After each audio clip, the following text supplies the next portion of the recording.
Welcome back to another episode of the Danalysis podcast. Today, I have some pretty cool guests, but before we get started, I gotta do this crap because the algorithm makes me do it. And on top of that, I gotta hashtag this shit and then hope and pray that some guy from Germany listens to this shit. So, anyway, without any further ado, don't forget to like, share, subscribe, leave a review.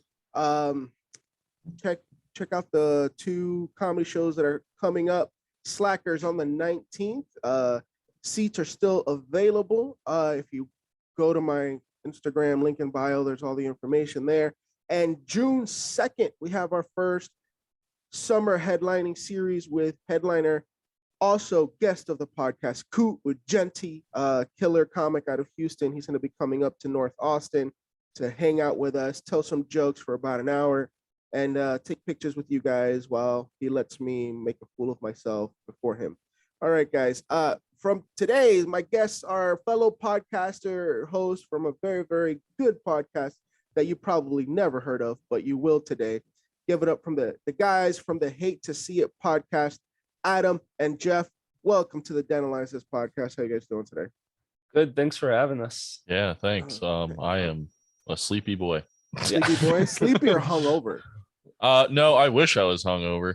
No, I don't. That's a lie. Nobody wishes they was hungover, dog. No, I went hard last night, but luckily I woke up without the hangover. But god damn, am I tired. What's going hard? That's what I want to know. I don't know. I probably killed like a 30 rack myself at the end of the night, but god damn. I went pretty hard last night too. I drank a whole drank a whole half gallon of chalky milk.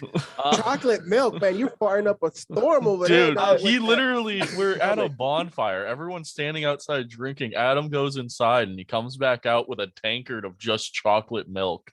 I'm like, what the fuck are you? Like, that's so white of you guys just sitting around a campfire drinking milk. Well, hey, so he was the only one drinking. Yeah, it was just me. So we got we got pretty drunk yesterday morning. We were guesting on some podcasts, and then we went to this party, and I just wasn't feeling it. I don't drink beer because I have a gluten intolerance, so I blow up like a balloon. So you're telling me you're a pussy. Yeah. But they didn't really have like a lot of hard alcohol there, so I was just like, and I said something about like, oh, I want something to drink. And the host was like, yeah, I got chocolate milk. And I was like, oh, this is interesting. And I sat there and let it stew in my head for maybe 5 minutes while I was drinking a bottle of water. And I was like, yeah. And I just went inside and got some pizza and a thing of chocolate milk, and it was great until about 10 minutes later after I chugged the whole thing. And then people were like, yeah, drink alcohol. And I was like, I can't now. I like how he claims he has celiac disease and ate a slice of pizza. Oh, this dude hurts himself. Oh yeah, so I don't have full celiac disease. It is just an intolerance, like being lactose intolerant. So I can, like, for pizza, like that shit, like I'll just fart a lot and it's fine. But like beer, I just expand. Like I am like a weather balloon when I have beer. So you're telling me you turn into a 300-pound Daniel? Yeah, that's hilarious. It's awful. So I want to know, how'd y'all get started with the podcast? Jeff, I'll let you tell the story. I tell it a lot. I mean, I also tell it a lot, but so we all went to college together. That's how we all met. Nick was my roommate my sophomore year, and then we met Adam the next year when I lived in a house with a couple of my other friends. And then Nick and I graduated the semester before Adam, and then we were back down visiting Adam, and we were just dicking around, playing drinking games and stuff. And then like the party was kind of like winding down, but Nick, Adam, and I had our full-on bullshit chaotic energy going still at like 2 a.m. And everyone's just sitting there watching us be absolute fucking maniacs. Adam likes to like end up in his underwear and run around screeching like a weirdo. So yeah, that probably happened that night. But yeah, we're like, one of our friends was just like, this is like kind of what I miss, is like just listening to you guys bullshit. And then Adam's like, we could probably monetize that. And then we never turned back, and we also haven't monetized it. Still lazy like college. It's all good.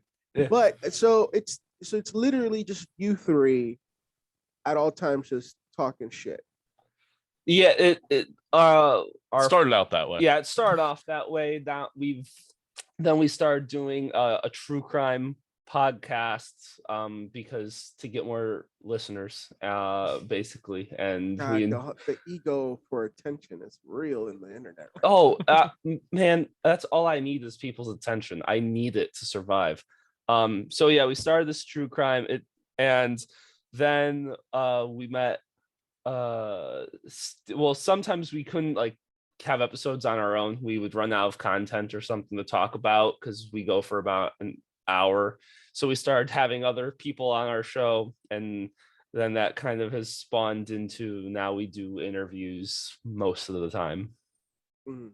Okay, that's cool. I mean, you know, my story is basically simple. I started podcasting. Well, no, it's actually very complex. I've been podcasting for a long time. I've had this like my third iteration of this specific podcast. It started off in politics back in the 2016 election. Then I got my life threatened, and I'm like, I'm married. I don't need nobody to try to come and kill me and my wife. Yeah. So I shut that shit down. Then for a while, I had my best friend. Shout out to Joa Otero. He lives up in Dallas. Me and him, we were living in the same city, and we would once a week we'd talk sports. And around that same time, I started comedy. That was 4 years ago now. And yeah, we put out a bunch of stuff. We got a decent following. Then he had a baby, and you know, when you have babies and you're a young man, there's no more time but other than the baby. Mhm. So we put that podcast on hiatus. And when I moved to Austin to pursue this comedy thing, he encouraged me to take what was already existing and just continue to build upon it and help give me the platform that I have today. It's weird because the name has changed, but Mhm. I'm still not afraid to speak what's on my mind, even back in the day, right? Like back in the day, it was politics. It was, you know, the Latino conservative trope, what this, that, or the other. But then it became it's like, no, fuck both sides. I'm a I shit on so many people. I'm like, I don't feel this call to politics. I feel this call to speak to people. But then when I got on stage, I'm like, this is what it is. This is what the podcast is going to help me do. It's bring us to seats so we can tell the truth about not just my life, but what's going on in the world. And in a funny way, because let's be honest, fucking Dave Chappelle's doing out here almost getting stabbed, and I'm over here just shoving people away from a mic, you know? See, Ridiculous. like we're straight white men, so if you want to hear our thoughts, literally, like there's enough straight white men giving I their don't thoughts care. on politics that you don't Right. need more. Nah, it's not even that, man. It's I feel bad for white people. I have a bit about this, but I feel bad for white people because like modern day white people, none of this is y'all's fault. It's your granddaddy's fault. But Oh it's yeah, my grandpa was a slave owner. Yeah, I fully like. oh God, you owe so much reparations. Anyway, Yeah. the I point was is, one of the lucky people. My family didn't come over until after slavery was abolished and came over right before World War I started. So my German side got here at the perfect time. stop it. You have enough problems with being German, okay? Yeah. Yeah. But no, here's the thing. It's every opinion on everything matters and it doesn't matter, right? Because at the end of the day, it's just a fucking conversation. But you guys, like, let's be honest. You look at today's society and it's like, is it even white people's faults anymore? Like these fucking weirdos, trans, whatever they are, they're just running the world to a muck. And I'm not saying it in a bad way, like live your truth, but fuck, don't tell me what to do. You know what I'm saying? And I'm not telling you what to do. Just don't tell me what to do. That's all I'm saying. And the room gets quiet. They're like, yeah, we have no opinion. I mean, I just stay silent. My opinions, my friends know them, and that's about it. Unless it's a big thing, and then I post it on Facebook to Adam, yell silence at is people. violence, Adam. Silence is violence. Well, I mean, my half of my dad's entire side of the family is very Catholic and Republican, and then Oh, my favorite kind of people, 90s oppressive you motherfuckers. would love Nick. oh yeah, honestly, Nick would be completely silent right now because Nick's opinions get him in trouble. Well, here's the thing. What is it about internet culture that is actually we're self-censoring? Like we all talk about all this bullshit with the algorithms not pushing certain creators and silencing others, this, that, or the other. But let's be honest, for the majority of the creators online, including myself, we can't bust through the algorithm because we're not the chosen face, right? Like, I'm Latino, I'm Puerto Rican, but I'm too light skinned to be Puerto Rican. So they go, no, it's just another white guy talking shit. It isn't fair, but it is what it is, you know? Happens in the comedy world too. It's like, oh, you're not brown enough, dude. Like, your accent isn't, you don't talk like this, so you can't really say you're Latino, you know? So it's weird, you know? But what I want to know, because you guys are creators too, and you guys have a pretty good podcast that, let's be honest, just, you know, isn't on that level of everybody else because of algorithm issues, because of whatever. And I'm not saying it's not good content. I'm just, it's a conversation that it's kind of hot right now, right? Like, creators left and right are getting banned because of it doesn't follow community guidelines. And what are those community guidelines, which every other week they keep fucking changing? And then now that Elon Musk bought Twitter, you see the conservative creators make a huge comeback online, and you're like, not that it matters what they believe in, because that's not what I'm saying. It's like the winners are chosen by whoever makes this algorithm, and they'll be like, oh, it's a fair algorithm. No, is it fair? You know what was fair 10 years ago, when you could just put some titties on a screen and that shit got 10 million views, because you know what, titties sell. Yeah, I mean, we've been, I don't know, what, 3 years now we've been at this, something like that.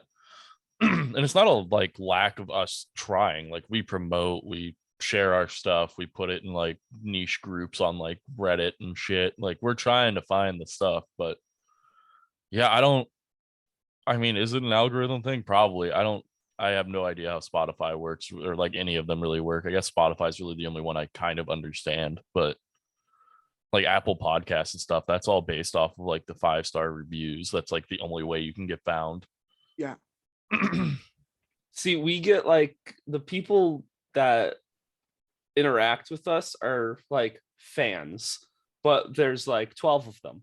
Like, yeah, like it's 3 of your cousins, their spouses, and their kid. I wish my cousins would listen to this podcast. Do you want to have that weird conversation when you go to the family reunion? No, my mom apparently listens to the podcast though, and that freaks me out. My mom likes every time I share the link, and it still weirds me out. I'll like share it, and I'm like, I don't even think she knows what this is. Like, on my Facebook, like, you can make like friend groups and to say like post only for these people to see or for these certain people not to see, and I make sure like I knock off some of those people in my family that I'm like, just never speak to me. Here's the thing, and this is my opinion. I don't censor myself from anybody, because if, like, I've had this, like, listen, I am a stand-up comic, you know, and it is not looked upon as a very prestigious career, right? Like, every time I see my mom, she's like, oh, I don't even tell people that you do comedy. You're a pharmacy technician. You have a respectable career. What are you doing? It's like you're in porn. Like, it's like you're telling jokes and you're acting like a child. For who? I'm like, for me. And they're like, but why do you do it? And I'm like, because I get paid to do it. And she doesn't, to her, it's an embarrassment. And then one day when I buy that big old house, she'll be, why? Because it's, bro. I don't know. It's hard to explain. People are making the millions of dollars a year for selling feet pics. So I don't know. Yeah. like there's so much that you can do to get paid now. Like, you can do like pretty much anything. Yeah. And you can make money. Like, you can be like a streamer. You can, like Adam said, you can sell feet pics by the million. And like, it's just, I thought about it, but I have a retard. Oh, we have to. Don't worry. We've had that conversation. I'm like we're right on that cusp of starting an OnlyFans just to sell our feet. OnlyFans. What's the other page? There's a couple of them. You know, free content on Reddit. Just, you know, let the weirdos jack off to my. We made a joke that at like the $10 tier of our patron that you might end up getting feet pics if you subscribe to the $10 a month. Do a calendar, make a foot calendar. Oh, there we go. That's the idea. We can release it during Taskmaster every year. Jeff, we need to do a calendar